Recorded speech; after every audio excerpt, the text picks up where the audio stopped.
This is Friday, January 9, 2026. I'm Tomlyn Nicholson. Tensions escalate in Minneapolis following a fatal shooting of a U.S. citizen by an ICE agent during an immigration operation, sparking widespread protests and raising questions about federal tactics and training. Minnesota officials are preparing for potential National Guard deployment as competing narratives from local and federal authorities heighten community unrest. The Department of Justice is establishing a new division dedicated to combating nationwide fraud, including probes into federally funded programs in states like California. This comes amid the administration's broader efforts to address what it calls rampant misuse of taxpayer dollars. Goldman Sachs is bullish on the U.S. economy for 2026, forecasting 2.6% GDP growth faster than consensus, thanks to tax cuts and easing tariffs. But watch out, unemployment might stick at 4.5% amid business uncertainty.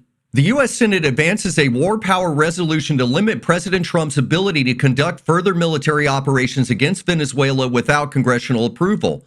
Lawmakers from both parties express concerns over executive overreach in foreign policy decisions.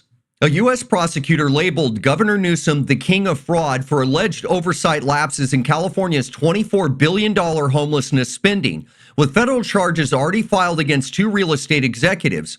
More indictments are expected soon as part of a task force investigation into misuse of grant money. Billionaires are fleeing California before a proposed 5% wealth tax hits. Larry Page shifts companies to Delaware and Florida, joining the exodus.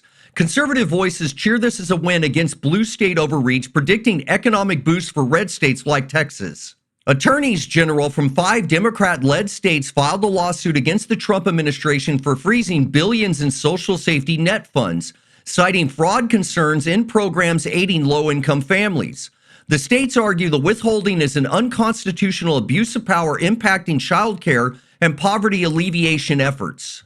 The Senate Judiciary Committee holds a hearing on impeaching judges perceived as rogue amid tensions between the federal judiciary and the Trump administration. Discussions focus on accountability and the balance of power in the judicial system. Americans are resetting finances big time. Fidelity reports 64% planning 2026 resolutions, up from 56%, focusing on emergency funds and debt payoffs after setbacks. We praise this discipline amid budget stress, calling it a grassroots economic revival. Space investment is heating up. Futurum Group's Shea Belor says 2026 is the year markets shift towards space techs, with private firms leading. Elon Musk's XAI nabs $20 billion funding. Expect explosive growth in satellites and exploration, outpacing government bureaucracy. California Governor Gavin Newsom delivers a key speech highlighting state achievements while criticizing President Trump for cutting federal child care funds and denying wildfire relief. As he enters his final year in office, Newsom positions California as a model of progress amid national challenges. President Trump outlines a foreign policy approach emphasizing U.S. interests in Greenland and Venezuela, dismissing the need for international law in certain actions. This stance follows the recent capture of Venezuelan leader Nicolas Maduro and prompts varied global reactions.